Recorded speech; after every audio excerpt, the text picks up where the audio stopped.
Welcome to Moonbase 2.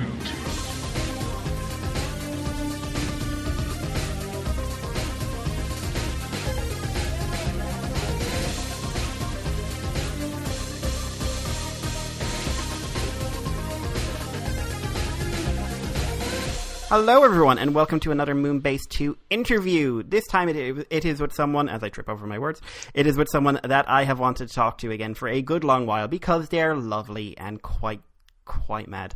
It's the wonderful Mairghread Scott, recent writer of one of the most well-received Transformers series of the last, I'd say, 5 years. And you've done Green Arrow, you've done Power Rangers, you did your original series, the Wiccan one. What was that called? Toil and Trouble. Toil and Trouble. Yes, that was good. I saw you did something called Sins of Sorrow.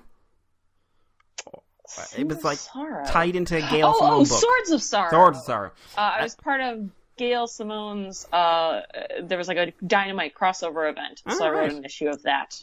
And you did something for DC and a holiday special. I saw that, the one with Black Canary. Yes, I did a holiday special with Black Canary, and I did a Valentine's Day special with Solomon Grundy. That was you. Oh, I read that. That was horrible. I mean, horrible in a nice way. It was like... No, that's fair. Came away kind of like, oh, that's very sad. I feel bad. Yes. But yeah, you've been getting out there, because when we first talked to you, you were brand new to the comics world, weren't you? Yes. I mean, way back in the Transformers Prime : Beast Hunters : More Things : Many colons. days. But how are you finding it now that you're a full-fledged prolific author? It's good. It's fun. It's weird, some of the things you get asked to do. I just put out a book called Science Comics, Robots and Drones, which was hilarious because the publisher First Second, that they do like kids comics that explain different science things, and they're like, "Hey, you write about robots?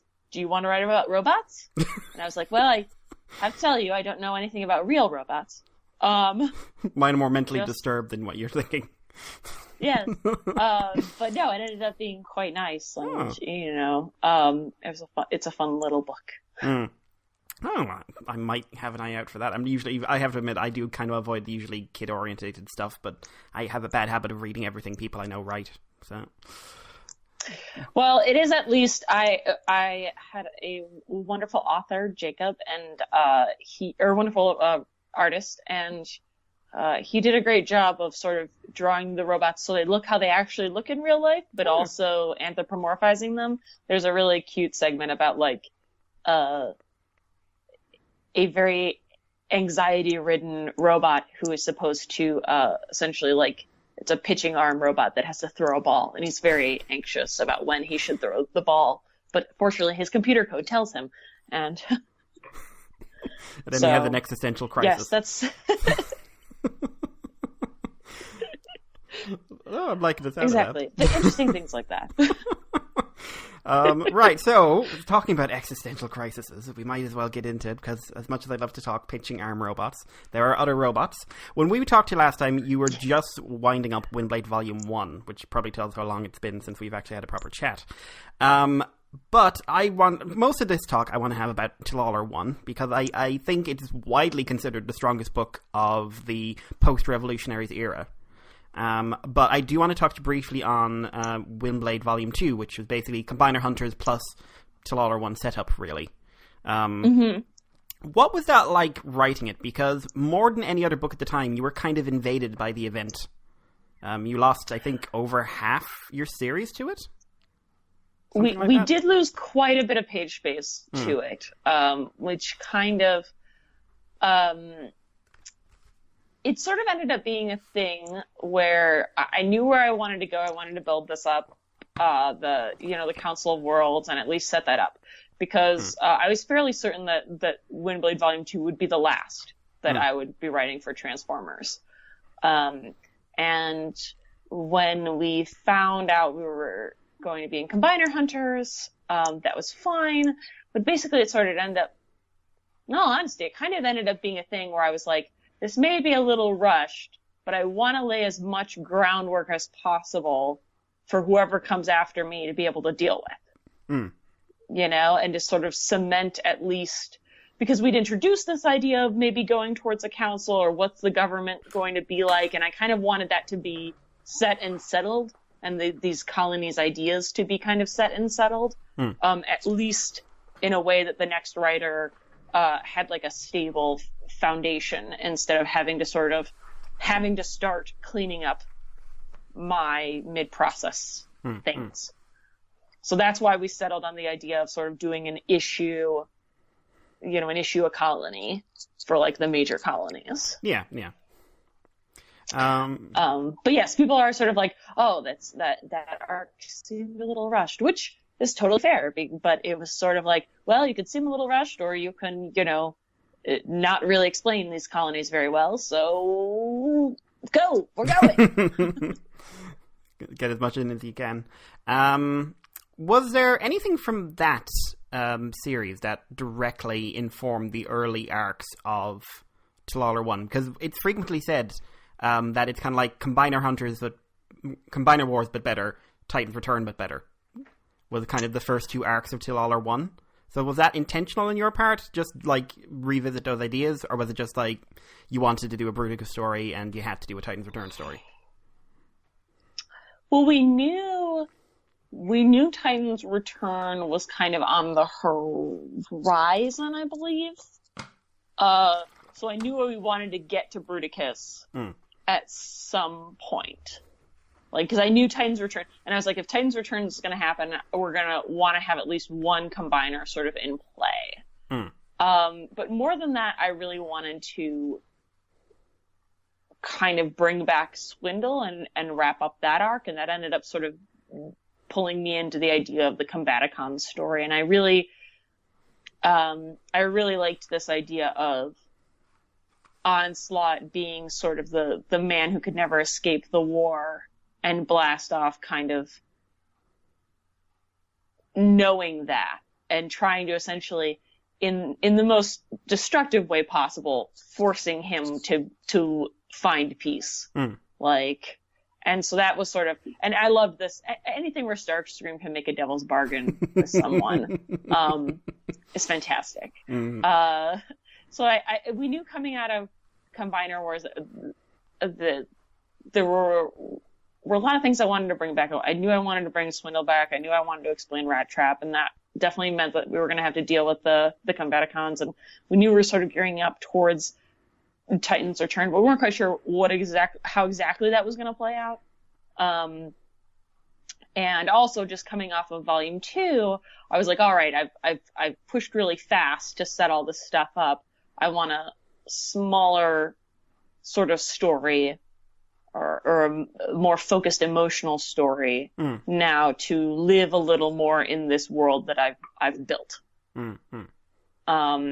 Because especially knowing that like Titans, when you know an undead army of zombie Titans is coming your way, it's like, okay, well, let's really build up caring about all the people that are going to have to face this army of undead Titans. Yeah.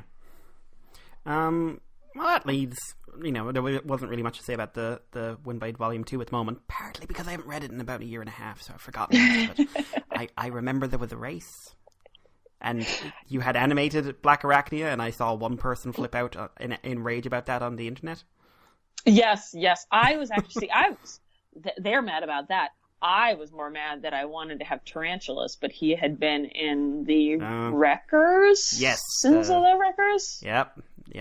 And yeah, I was like, damn it! Because I wanted 3 spider people, and I couldn't find a third spider. I think we ended up inventing a spider person. We just kind of drew another spider person. There was, and then when, for Arachnid's bit, they used animated Black Arachnia, and then the McDonald's toy Black Arachnia. Yes. That was it. That was left field. But, so, let's get into T'Lala 1 properly. I think it's a very interesting series because even though she actually disappears for most of the last arc, it is very much Windblade's final evolution into the character she is now. It's got a very full circle vibe to it. So what was getting her to that end goal a very important tenet behind the series? And were there any sort of like core principles you wanted to get across? Well, John, back when I had started writing Windblade Volume 1, I had talked to John Barber about how we felt like Starscream was going through a redemption arc. Hmm. And we were wondering, like, is that possible? Can we do that? And so that was always sort of my mind, that I wanted Starscream to really have some real character growth, which for me meant that Starscream was going to have to tell the truth at some point in a way that was obviously disadvantageous to him. And in some ways, like Windblade in her construction, or Windblade and Starscream have always sort of existed as this kind of pair. And so I felt like the one critique I always heard about Windblade Volume 1, and it's not unfair, was that Windblade is morally compromised at the end of Volume 1. It's sort of her first hands being dirty. And so I wanted, by the end of Till-All 1, I wanted to bring her back to a place where maybe her hands are still dirty. She can't undo the past, but she can still hold her head up high. I wanted to get her out from under Starscream's thumb. And so that was definitely something I wanted to do at that point in that arc, because I don't like heroes running around feeling guilty all the time for existing in a messy world, or or apologizing for it, or being broken. I like people.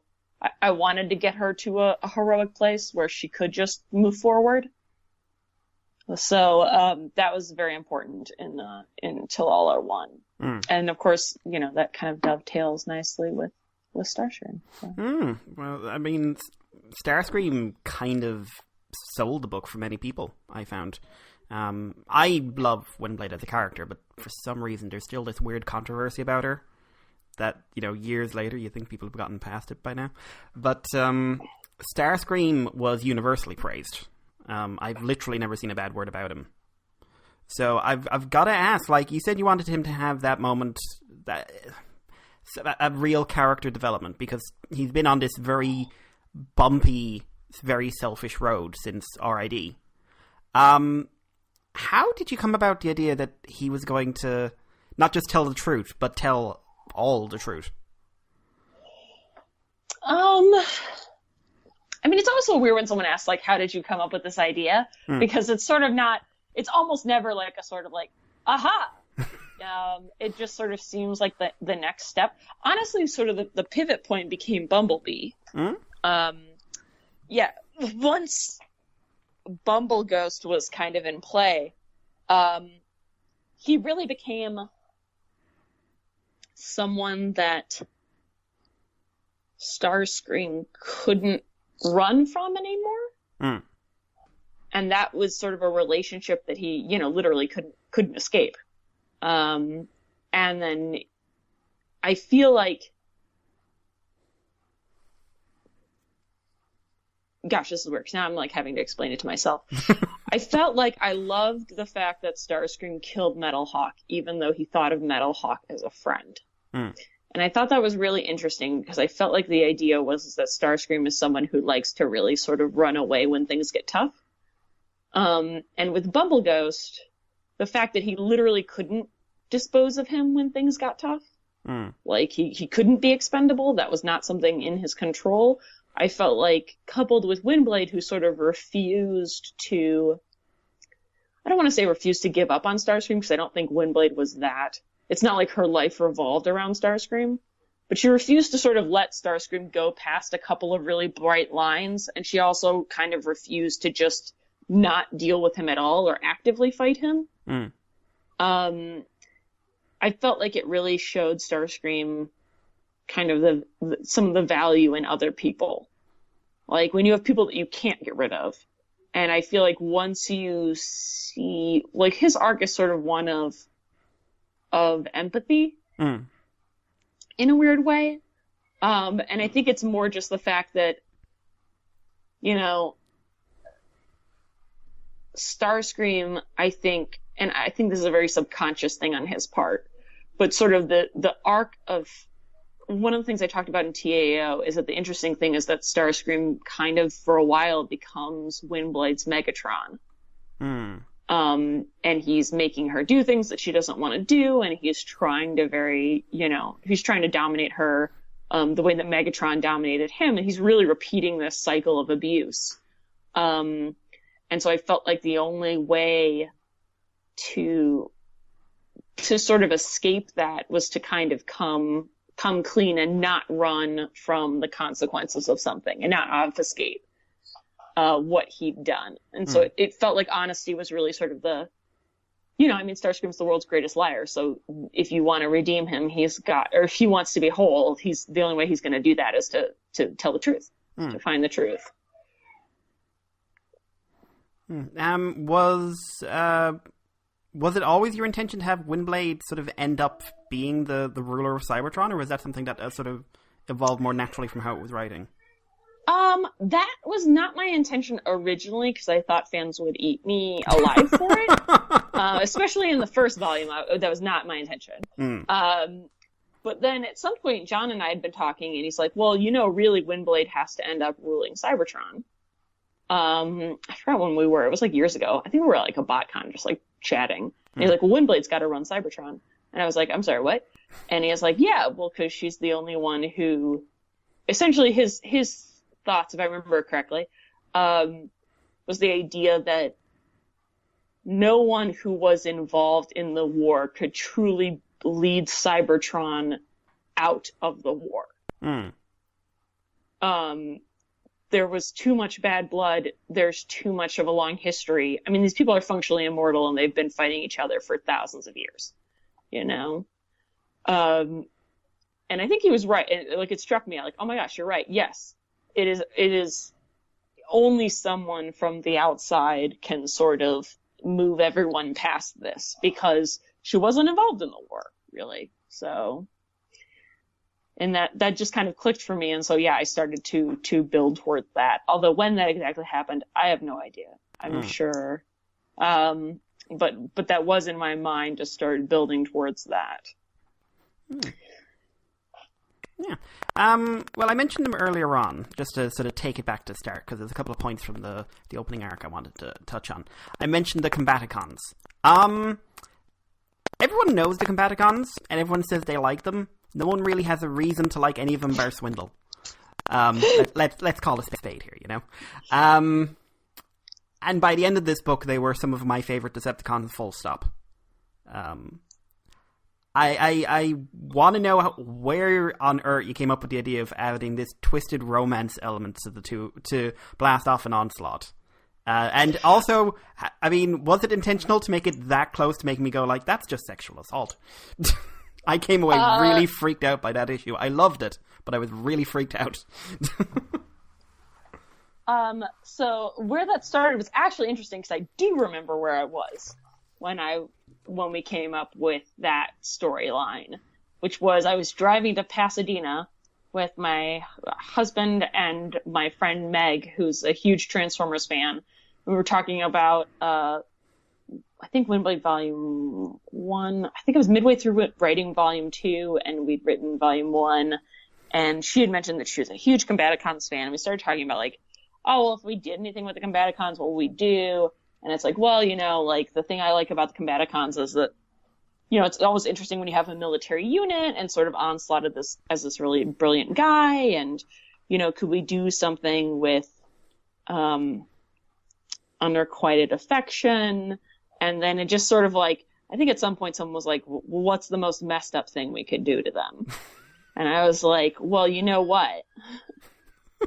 And I always have this, I have this phrase that I use sometimes, that people will do far worse things for someone or something they love than someone or something they hate. And I liked the idea of, there was sort of this ongoing theme until All Are One about bad people doing the right thing for the wrong reasons, good people doing the wrong thing for the right reasons, and the idea that Starscream would offer blast off sort of this horrible choice really intrigued me. Because on the one hand, yes, it is assault. What Blastoff does is wrong.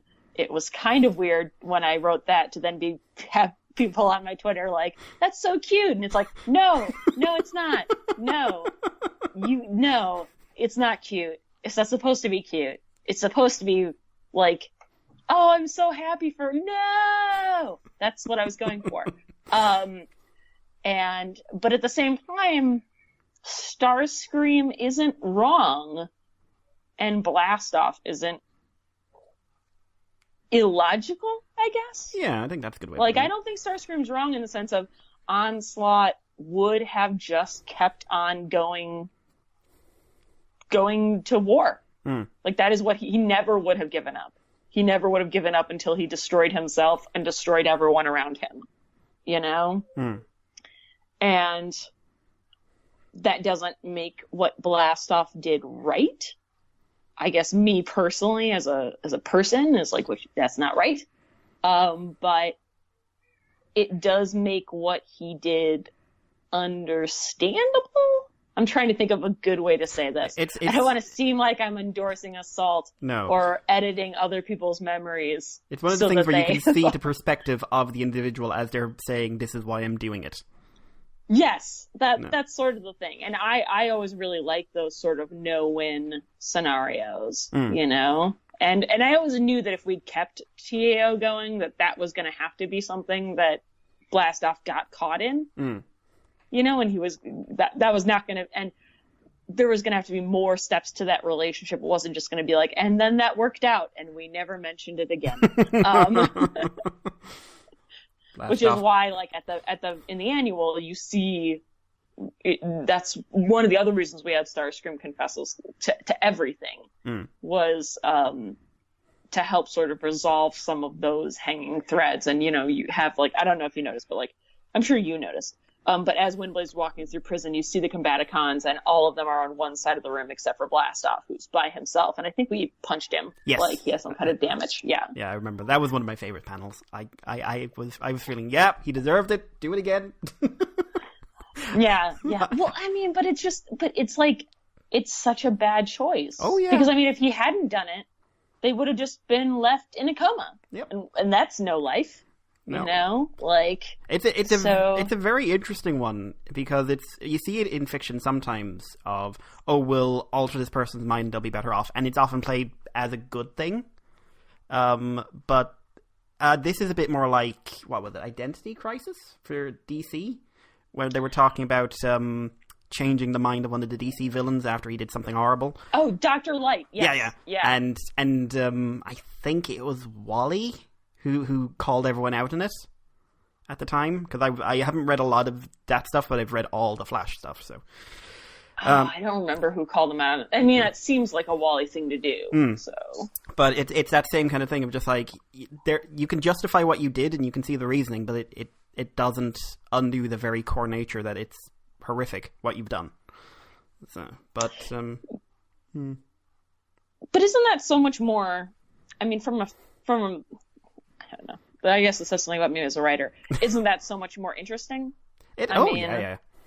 Like, nothing is better. Like, people have to make no good option choices, like no wins. I don't want to say no win, because it's not like there's nothing to gain.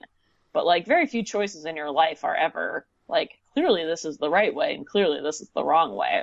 And if you're going to do that in fiction, you might as well just go a bit more extreme. And I think, too, it was the thing of, I just love that idea of Starscream saying, like, we're not going to make him fall in love with you. It's just a little nudge. Oh, that made me so uncomfortable. It's just a little nudge. Just because it gave him so much deniability.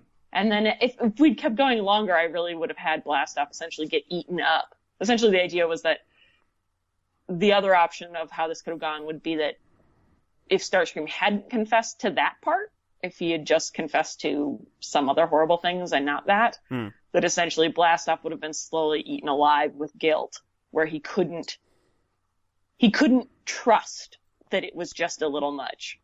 You know, his relationship with Onslaught was going really well, and sort of it kind of would become like the telltale heart kind of thing. where like he could never fully believe, like he knew in his heart that like because he didn't have Onslaught's essentially full consent to have this relationship, he could never trust any of his consent to have this relationship. Yeah. And that would sort of slowly just drive him nuts. But no, that would have been really good. But yes, well, I mean, but this they're all really good, I mean, like it's not like I wanted that and then this was a secondary story. It's just whenever you're writing a story, you're always like, oh, well, maybe we could turn left instead of turning right. So, but I think when we reviewed the annual and the late issues, we were giving them 9s and 10s. So it's not like it didn't work out. But I will say I have a rare opportunity to ask this because I've never needed to ask a creator in Transformers this before, but I think it's important that someone does. Right? So, sure. Important question. In issue 9, I think, there is a panel where you have Blastoff, and he's got these sort of visions behind his head of what could be in with him and Onslaught. In one of them, are they having sex? Oh, no. Ah, damn it! I've been pushing that for months. No. I don't think I mean, we know how Transformers reproduce. I know there's a lot of fan fiction that suggests other things. I have not. I ascribe to the official method of how Transformers reproduce. Right. I do think that there is, essentially because they're... I felt like James had established a desire for physical intimacy between Transformers. And I think that even if you don't, sleep with people, there's still the desire to be physically close to someone who means a lot to you. And so that's why there's sort of like, I think in the flashback, there's like one big bed. Like one big recharge slab. It's just sort of like, oh, well, if you're going to, I mean, I haven't broken it down to like, do I think they hold hands when they recharge? I don't know. Maybe that'll be great. Someone, fanfiction people, write Rewind that. did that. Rewind and Chrome Dome did that. So it happened. Yeah. So yeah, because I know we got some people thinking like, would they kiss? Like they wouldn't kiss. Would Transformers kiss? Why would they kiss? Blah, blah, blah, blah.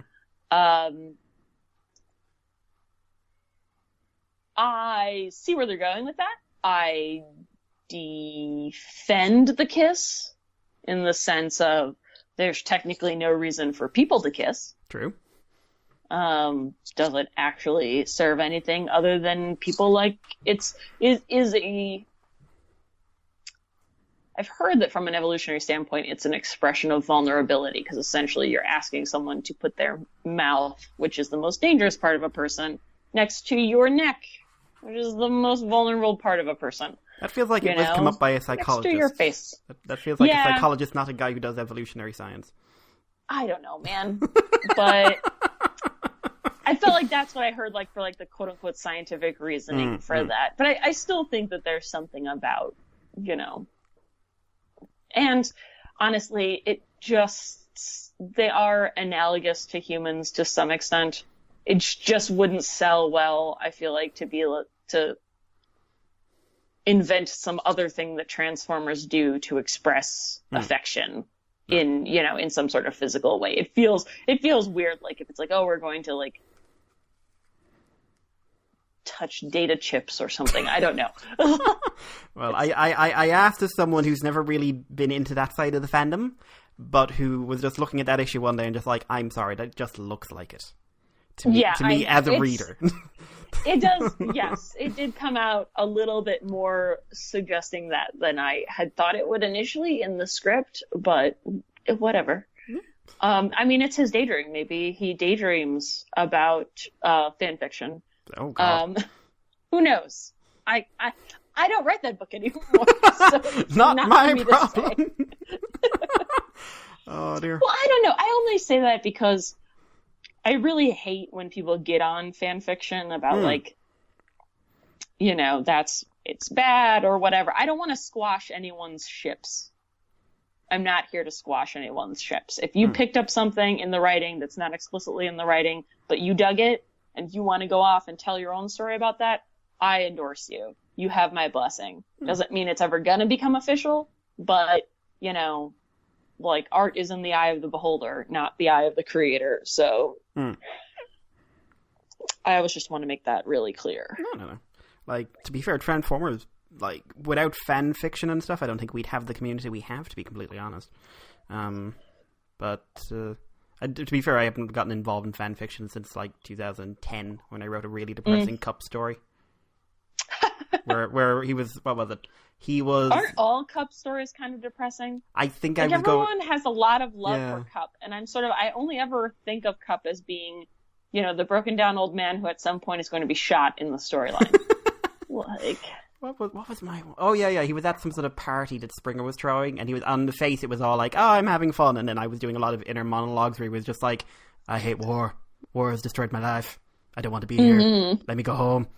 I can't tell if it was a good idea or just like I had no idea what I was doing, but it was fun. It's out there somewhere on the internet if anyone wants to track it down 7 or 8 years later.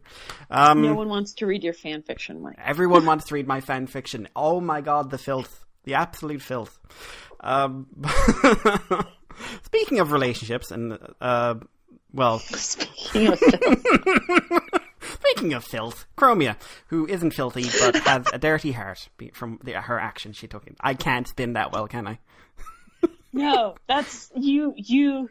I tried. It was an admirable try. It was like watching a car drift into the side of a building.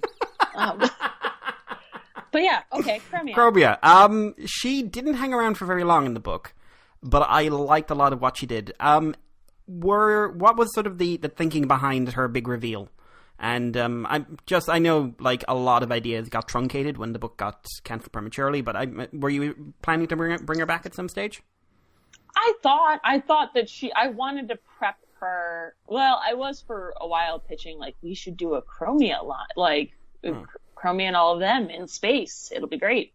But I wanted to bring her back in the Unicron event. Because when I thought I was going to be involved in the Unicron event. So the idea was that perhaps into the Unicron event she would... Because I really wanted to give her something that, like, sort of a way to sort of fully, I guess, redeem herself for Windbblade Volume 1 as much as that's needed or could happen or something like that. So I'd been thinking that, like, oh, she could go off on this really cool quest. And I also felt like she needed to sort of be away from Windbblade for a while to kind of find her. Windbblade, I knew at the end of where we were going to end Windbblade, she wouldn't need Chromia the way that she needed Chromia in Volume 1. I mean, like, in the sense of, like, they're still friends, but in Volume 1, Chromia is really a much more, like, older sister kind of presence. Like, Windbblade really requires her to, because she's not savvy like she is at the end of Till All Are One. And so I also wanted to give, if Windbblade wasn't going to need or require Chromia, I wanted to give Chromia a chance to find something for herself. So yes, so she was supposed to go off and then come back and, you know, but I don't know what they're doing now because I'm not writing Unicron. Yes, but... So... I mean, it'd be neat if they brought her back. That'd be cool. But otherwise, maybe she's just off on a quest with no end. I mean, that seems like Transformers fans like that kind of thing. It does seem to be a popular line these days. Just going and going and going. That's it. Crossover with Lost Light at the end of it. Just Chromia bursts in. They just bump into each other. Just lands and get away. There. That's how it ends. But yeah, so that's, like, I with the Till All Are One, it all sort of came down to the annual then. How much of your ideas made it into the annual, or was the fact that the book came to an early end, did it require the annual to be really heavily restructured?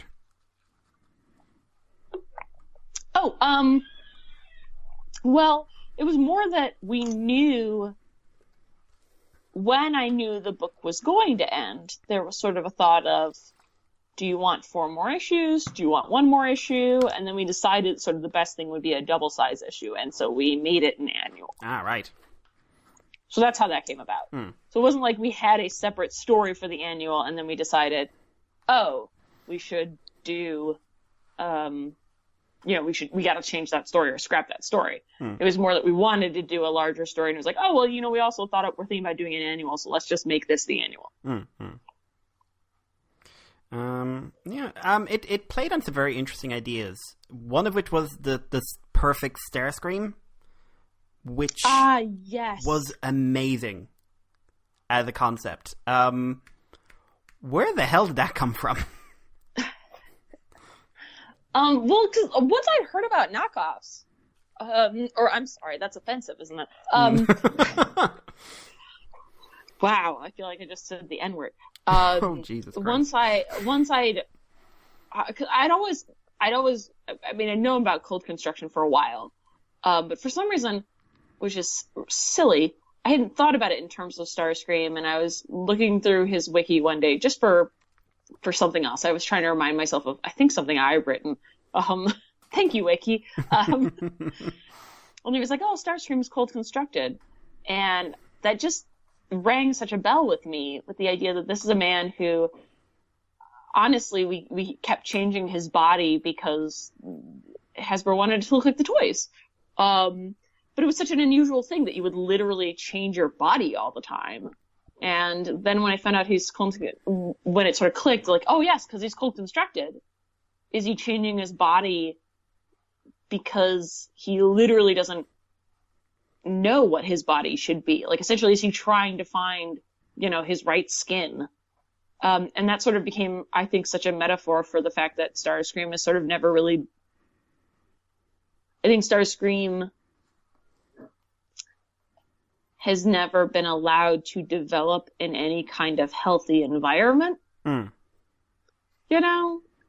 And so that sort of vision of what he would have looked like if he hadn't been cold constructed is sort of like a metaphor for what, not necessarily your ideal self, but like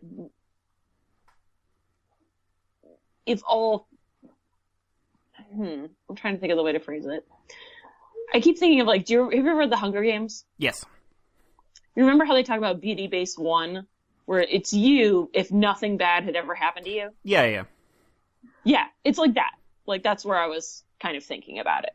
Was like sort of Starscream's vision of what he would have been if nothing bad, if all things had been well and nurturing and society had been right, and he'd been allowed to sort of live his life as he wanted it. It kind of came to represent that, I guess. Because I just imagine if you were literally born knowing that you have no idea what you should actually look like, that's gotta just eat at you. Like, I mean, to not know what you literally physically were supposed to look like, talk about an identity crisis. Interesting idea. Like, I've thought about it in the terms of Starscream, but I've never actually thought of it beyond that, so just looking at it at... Well, not everyone... I mean, obviously, look, not everyone cares that much, and I'm sure there are many Transformers who are just like, whatever, I turn into this, and I do this, and I was a soldier, and we went up. But I don't know, at least for me, that would just nag at me. I mean, there are people who are adopted who don't know who their parents are, and they spend their lives trying to find them. So if you don't even know who you are in a physical sense... Well, anyway, it was certainly one of the most, engaging ideas I've seen in a long, long time. So, and I keep referencing it, but it's one of those things I kind of wish we'd had more time to deal with. But I can't keep you too much longer. But one thing I do want to mention briefly is sort of the event book that came up afterwards, First Strike, where you were a co-author with, I can't remember the other person's name, I'm afraid. Oh, Dave Rodriguez. That was a very interesting book because it was way better than I was expecting. Right? It was a great book. Yeah. It actually reads really well in trade. I'm not even doing this to pump up. I was just like, I was so excited that it's like, no, this is actually going to be, you could pick this up and read this and get it. Yeah, but I think it got a little hurt at the end by the need to tie in with another story. But I think that's just kind of a problem with comic books these days. But can you tell us a little bit about First Strike and why bring Scarlet in as sort of the central character? Yeah, so we got asked to do I got asked to do First Strike. It was kind of funny because IDW wanted to make sure we weren't late and then we were going to double ship. I started working on First Strike in January or maybe even earlier. We had been talking about writing it. I feel like by February I had the outline, but I had a baby, and I was talking with IDW, and I was like, I really do want to do this event. I'm really concerned because I have a newborn that the scripts can't be late. The scripts can't be late, and the scripts can't, the train can't slow down. And so we were looking for someone to help me with the scripting, because the outline had sort of been set, but the scripting hadn't really started yet. And so we brought in David, who was fantastic. And we sort of switched back and forth on writing the scripts. And he had had experience with like Mask and some of the properties that I wasn't as familiar with. So he helped bring that to the table as well. And he's got a much better sense of humor than I do. I felt like he brought a lightness to the stories that I really liked. But Scarlet had been running the G.I. Joes, and it felt like this really needed to be a Joe story to make it significant. I guess it seemed like if we came at this from the Transformers point of view, you were never going to care about any of the humans. If we came at it from the humans' point of view, they could never sort of ignore the Transformers. So I really wanted to make this not just an IP mashup. So I was like, okay, well, then the natural thing is to make it a more personal story about the leader of the team. And when we sort of started diving in and talking about, Baron Ironblood, and that just seemed like a great chance to explore this idea of the outgrowing the people who help make you what you are, and what happens when.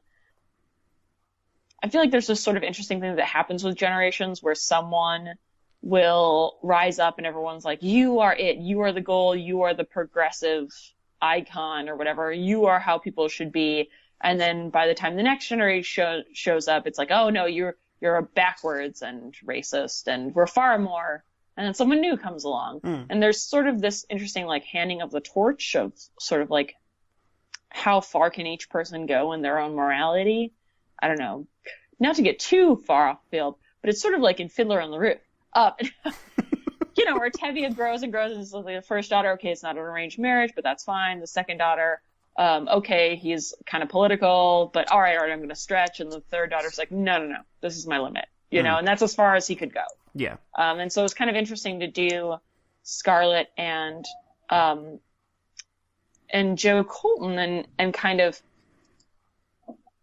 have her still trying to make him this sort of father figure and this mentor figure, and which is always essentially a leader, someone you're following, and then kind of over the course of the arc challenge that, and she can't follow him anymore. He can't. She has surpassed him, and what is that like for her, and what is that like for him? And I thought it was a really interesting way to have sort of an exploration of kind of almost like a father-daughter relationship, where it's interesting because even though Colton is trying to thwart her actively through most of the book, he'll make comments about like he admires Scarlet. He helped make Scarlet, So it gave us a chance to play a lot of interesting dynamics that I think you don't get to see too often. And anytime you can solve sort of family drama with a literal knife fight, I'm for it. Yeah, I'm surprised that's not in more therapy sessions, to be honest. Yes. Here's a blade. How badly do you really want this? Oh, dear. Who really thinks their childhood sucked? Not that much? Then you're fine. Yeah. If you're not covered in blood by the end, I think you did okay. But yeah, so that kind of wraps up the main things. One quick thing, since I've been thinking about it for a while, you once did a post just after Tallawah 1 ended where you listed out some of the ideas that you were planning or kind of wished you'd been able to do. Was that Tankor one legitimate? There was going to be a third Tankor and that the first two weren't going to like him? Yeah, they were just going to be like really clicky with him. Oh, yeah. No, I totally wanted that. But everything was so big and we had so many important things to do, you know? And it took everything just to make sure the Tankors didn't get lost in the shuffle. But yes, it's one of my biggest regrets. Oh. Because I just love the arbitrariness of it too. That it's like, you're Tankor, I'm Tankor, now we're best friends. Wait, you're Tankor. You're not really Tankor. We're best friends. I'm sorry. This is a circle of two. I just think that's great. Oh my god, now I'm sad because I'll never get it. Because the universe is ending. I got the line about Alita 1 being the color of Energon. I adored that, by the way. It also broke me on the day because I was like, oh my god, the two pink ones are the psycho killers. Right? Yeah. I loved it. Ever since I saw Alita 1, I was like, it's like, because, you know, you're like, oh, she's pink because she's the girl. And then I was like, wait a minute. Their blood is pink. It should actually, for a Transformer, they should be really freaky looking. Because you're just, imagine, meeting someone walking up looking like they've literally been painted in blood. It's like, okay, you know? And it's like, I gotta stress this. I'm not walking away from this brand without stressing this. Yeah, but when I read it, it wasn't just Alita. When it hit me about RC, and I ended up going over RC's entire history, and then we're just like, oh my god, it makes so much sense. Yeah, it changes the whole tenor of it. Yeah. Like, why do we have a pink robot? Because she's very, very scary. But yeah, what they should have done is they should have done the thing where they go to Earth and it's like, oh, I've got this pretty pink. Why is everything pink? I'm unnerved. Transformers just do not like. Holds up Pinkie Pie or something like that. Yeah, it's got to be a thing where Thundercracker goes to someone's house. They just had a baby girl, and he's like, this room is horrifying. Yeah. What are you doing with this child? They're gonna grow up messed up. Blue's one thing, but does everything have to be pink? What are you saying? You're raising a killer. Just runs out of the house. You're all sick. Yeah. You're sick. This is sick. Basically, I just want more excuse for Thundercracker stories now. But, because he is a gem. But yeah, so we'll wrap it up there, really. Like time is a factor for me, unfortunately.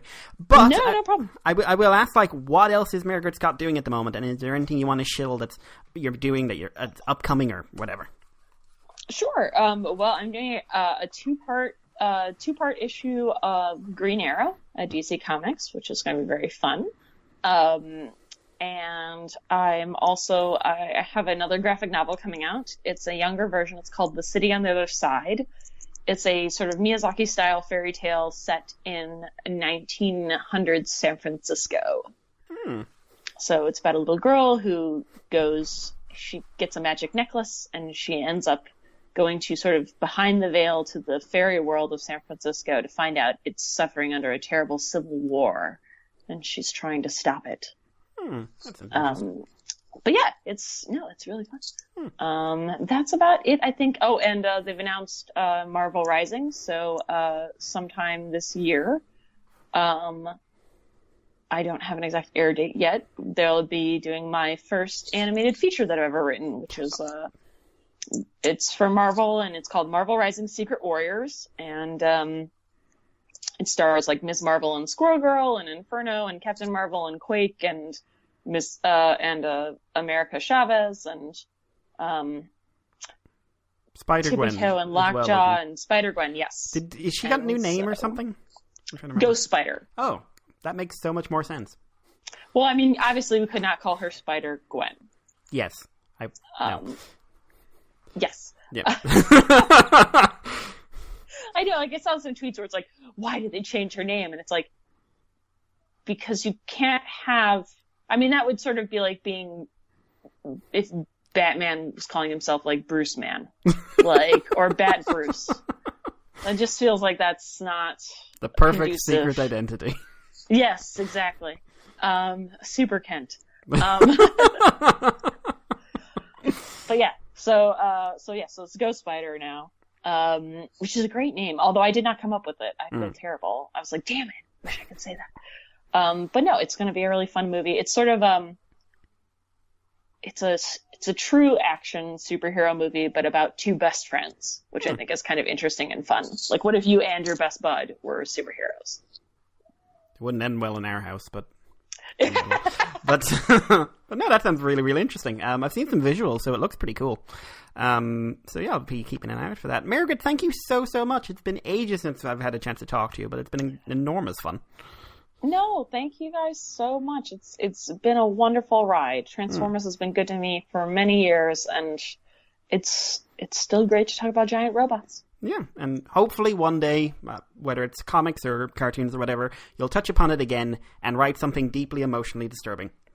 Because yes, that's how you came into this franchise. I suspect it's how you'll go out. Yeah. Oh dear. Well, I have to do the shilling now. Thank you everyone for listening to this. If you'd like to listen to interviews like this 1 week early, you can sign up to our Patreon over on the Moonbase 2. $2 a month. You get this show, these kind of interviews a week early. You get the comic show a week early and extended. And you get our monthly random show, Moonbase Woo Woo. I didn't name it. Where we talk about generally whatever is on our mind in nerddom at the time.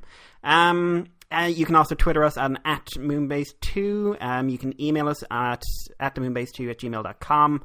Yeah, and the anniversary show is coming up in a little while. I'm not actually sure when this is going out, so I'm going to say within a few weeks.